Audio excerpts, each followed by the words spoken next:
घोटाळा आहे. एकीकडे अदानी अंबानी यांची पोटं भरायची, पोटं भरता कशी? आमच्या गोरगरिबाची पोटं मारून, राम मंदिरची चोरी करून, नीटचे पेपर फोडून, टीईटीचे पेपर फोडून आणि गोरगरिबावर अन्याय करून जर तुम्ही पोट भरत असाल तर तो तळतळाट ह्या गोरगरिबाचा तुम्हाला लागल्याशिवाय राहणार नाही. लक्षात ठेवा. हे स्मार्ट मीटर काय आहे? स्मार्ट मीटरमध्ये याचं रिडिंग आणि जुन्या मीटरचं रिडिंग याच्यामध्ये प्रचंड तफावत. ही तफावत आपल्याला जाणून देण्यासाठी पुन्हा MSCBचे लोक येणार, हे स्मार्ट मीटर बाजूला बसवणार आणि दोन्हीची रिडिंग सारखी दाखवून आमचं मीटर करेक्ट आहे असा अहवाल देणार. आपण स्वतः किंवा MSCBचे लोक जर तिथं गेले तर ज्या घरी गेले त्याच घरामध्ये तुम्हाला पोटवलं जाईल. लक्षात ठेवा. कारण ती एजन्सी आहे. तुम्ही जायचं फक्त वसुलीला जायचं, वसुलीच्या नावाखाली स्मार्ट मीटर बसवणं चक्क बंद करा. माझी ही पहिल्यांदा विनंती आहे. नंतर आमच्या सर्व शिवसेनेचे लोक, गावागावातले शिवसैनिक या स्मार्ट मीटरला विरोध करतील. तुमचे अधिकारी दिसतील तर तुमच्यावर कारवाई करण्यात.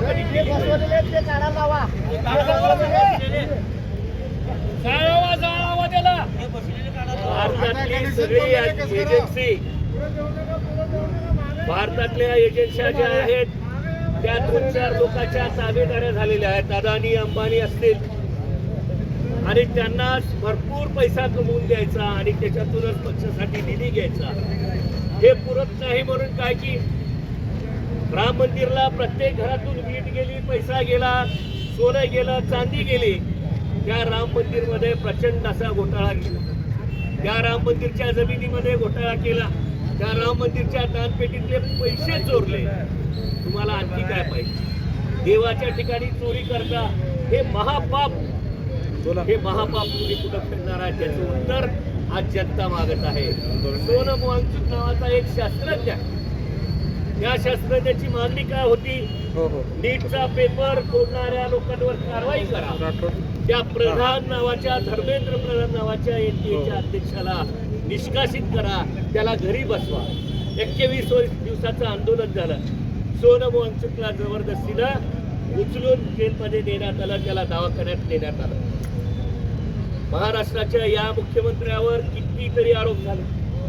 मागचा इतिहास जर पाहिला तर त्या इतिहासामध्ये अनेक मंत्र्यांनी आणि मुख्यमंत्र्यांनी फक्त आरोप झाला म्हणून राजीनामा दिलेले उदाहरण आहे. परंतु इथं आरोप सिद्ध झालेले कोडगे सरकार, त्या कोडग्या सरकाराला याची काही जाणीव नाही, गोरगरिबाची देणगी नाही, काहीच त्यांचं देणं घेणं नाही. उदाहरणार्थ सांगतो, शिवाजीराव पाटील निलंगेकर या ठिकाणी मुख्यमंत्री होते, आपल्याच भागातले होते. फक्त पेपरच्या संदर्भामध्ये, मार्क वाढवण्याच्या संदर्भामध्ये त्यांच्यावर आरोप झाला आणि त्यांनी तात्काळ राजीनामा दिला. बॅरिस्टर AR अतुले, सिमेंट घोटाळ्यामध्ये फक्त नावाचा उल्लेख कुठेतरी त्यांचा झाला आणि त्यांनी तात्काळ राजीनामा दिला. मुंबई बॉम्बस्फोटाच्या दरम्यान केंद्रीय गृहमंत्री शिवराज पाटील ठाकूरकर साहेब होते. इकडे बॉम्बस्फोट आणि कारवाई चालू होती. इकडे यांनी राजमहाल हॉटेलमध्ये किंवा कुठेतरी कोर्ट बदलला म्हणून त्याच्यावर आरोप झाला आणि नीतिमत्तेला धरून त्यांनी लगेच राजीनामा दिला. एक ना अनेक आदर्शांची उदाहरणं आपल्यासमोर असताना आपण मात्र या सगळ्या गोष्टीकडे अतिशय कोडगेपणा दाखवून जाणीवपूर्वक दुर्लक्ष करतात. आज कर्जमुक्ती शर्यती होता, सरसकट 2 लाखाची कर्जमुक्ती केली. एका पटनावर या राज्यातल्या लाखो शेतकऱ्यांची कर्जमाफी झाली. आज प्रचाराच्या दरम्यान म्हणजे जवळपास 2 वर्षापूर्वी या राज्याच्या मुख्यमंत्र्यांनी सांगितलं होतं की आपला जो 7/12 आहे तो कोरा कोरा कोरा करणार. आज तारीख पे तारीख, तारीख पे तारीख, तारीख पे तारीख, किती तारखा देणार? सर्वोच्च न्यायालय देखील एवढं तारखा देत आहे. तुम्ही जनतेच्या न्यायालयात पुन्हा 2029ला येणार आहात, त्यावेळेस बरोबर जनता तुम्हाला तुमची जागा दाखवल्याशिवाय राहणार नाही. पीक विम्याच्या बाबतीमध्ये तेच आहे. 4 ट्रिगर होते, त्या ट्रिगरपैकी फक्त 1 ट्रिगर ठेवलं. त्याच्यामुळं पीक विमा पुन्हा अनेक शेतकऱ्यांना मिळणार नाही. मिळाला तर अगदी काही माफक अशी रक्कम तुमच्या खात्यामध्ये पडणार आहे. उमरगा आणि लोहारा तालुक्यामध्ये पीक विम्याची परिस्थिती तर पाहिजे. तर लोहारा तालुक्यामध्ये 3 मंडळ त्यामध्ये वगळण्यात आलेली आहे. 2020चा पीक विमा, 2025चा पीक विमा, या सगळ्या प्रश्नावर शिवसेना उद्धव बाळासाहेब ठाकरे पक्ष पुन्हा पुन्हा आंदोलन करणार आहे आणि पुन्हा पुन्हा या सरकारला वारंवार इशारा देऊन त्यांना वटणीवर आणल्याशिवाय राहणार नाही.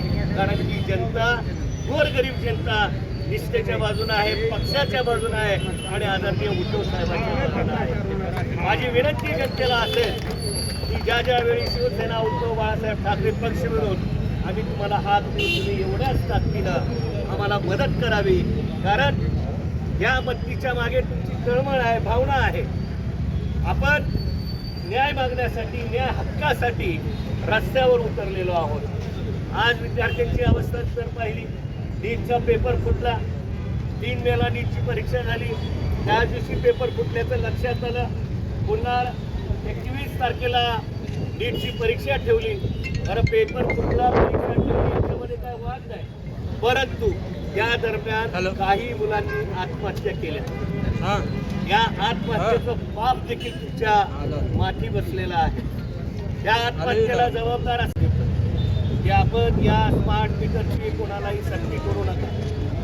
आज इमर्जन्सी लोड शेडिंगच्या नावाखाली जे तुम्ही 6 तास 8 तास वीज आम्हाला कंपल्सरी देत आहेत, त्याच्यामध्ये ट्रिपिंगच्या माध्यमातून 1-2 तास वीज गळती होते. रेकुलवार साहेब, वारंवार आम्ही तुम्हाला विनंती करतो, ते जे इमर्जन्सी लोड शेडिंग आहे त्याच्याबद्दल चौकशी करा, त्याच्याबद्दल कारवाया करा आणि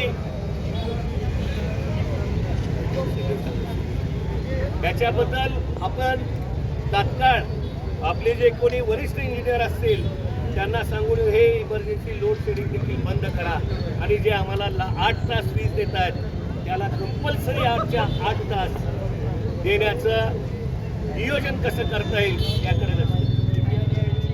इथं सांगतो, इथं सगळी लोक आहेत. डीपी बसवलं की दुसऱ्या दिवशी डीपी मध्ये फॉल्ट होतो. डीपी मधले साहित्य चोरलं जातं, ऑइल चोरलं जातं. हे ऑइल तुमच्या आमच्या कामाला येते का हो? कोणाच्या गाड्याला कामाला येते का हो? कुठं पंपावर कामाला येते का हो? कुठंच कामाला येत नाही. त्याच एजन्सीकडं हे ऑइल विकलं जातं आणि ह्याच्यामध्ये MSCBचं देखील तेवढंच हात आहे साहेब. स्पष्ट आमचा तुमच्यावर आरोप आहे, याला तुम्ही आळा घातला पाहिजे. डीपीच्या ज्या दुरुस्त्या आहेत त्या उमरग्यामध्ये झाल्या पाहिजेत. इथून आमचा शेतकरी त्या तुळजापूरपर्यंत जावं, जायचा खर्च यायचा खर्च MSCBवर असताना शेतकरी इमर्जन्सीच्या नावाखाली 1000-2000 गोळा करून तात्काळ तिथं तुळजापूरला जातो आणि तिथं पुन्हा त्याची अडवणूक केली जाते. हे सगळं कुठंतरी बंद करा. माझी ही विनंती तुम्हाला असेल, त्याच्यासाठी तुम्ही प्रयत्न करा. डीपीचं मेंटेनन्स जे इथल्या इथं होत होतं त्याच्याकडं लक्ष देऊन आजच्या आज तुम्ही पत्र लिहून ते सेंटर इथं चालू करा. डीपीच्या ऑइल चोरी बाबतीमध्ये मी तुम्हाला याच्याही अगोदर सांगितलेलं होतं की डीपीची ऑइल चोरी जे होते ती ऑइल चोरी आहे. त्या राम मंदिरमध्ये त्या दानपेटीमध्ये त्या जमिनीची त्या दानपेटी उभा आहे. हे सरकार त्या धर्मेंद्र प्रधान ज्यांनी नीटचे पेपर फोडले, अब्जावधीचा घोटाळा केला, त्या धर्मेंद्र प्रधानाच्या बाजूने उभा आहे. हे सरकार कोणाच्या बाजूने आहे? हे सरकार गुत्तेदाराच्या बाजूने आहे. हे सरकार अब्जावधीचे टेंडर काढतं, त्याच्यामध्ये कोट्यावधीचा घोटाळा होतो, कमिशन चोरी होते, लाच चोरी होते आणि हे सरकार त्या गुत्तेदाराच्या बाजूने आहे. हे सरकार माझ्या मायमाऊलांच्या बाजूने नाही. इथं लाडकी बहीण योजना आणली, 81 लाख लाडण्याच्या आदेश मी या ठिकाणी देणार आहे आणि तुम्ही एजन्सी सोबत गेलात तर तुम्ही तेवढा जबाबदार आहे हे लक्षात ठेवा. जे मीटर तुम्ही बसवलेले आहेत ज्यांचे मीटर फॉल्टी नव्हते तिथं जर बसवलेलं असाल तर ते तात्काळ काढून घ्या. कारण जर तुम्ही थकबाकीच्या नावाखाली जर मीटर काढत असाल तर त्यांना पूर्वी नोटीस केली पाहिजे, ती नोटीस केलेली नाही. तुम्ही थकबाकीच्या नावाखाली तिथं मीटर बसवलेले आहेत ते तात्काळ आजच्या आज काढून घ्या. मी तुम्हाला हे विनंती वजा सूचना या ठिकाणी देतोय. आणि यानंतर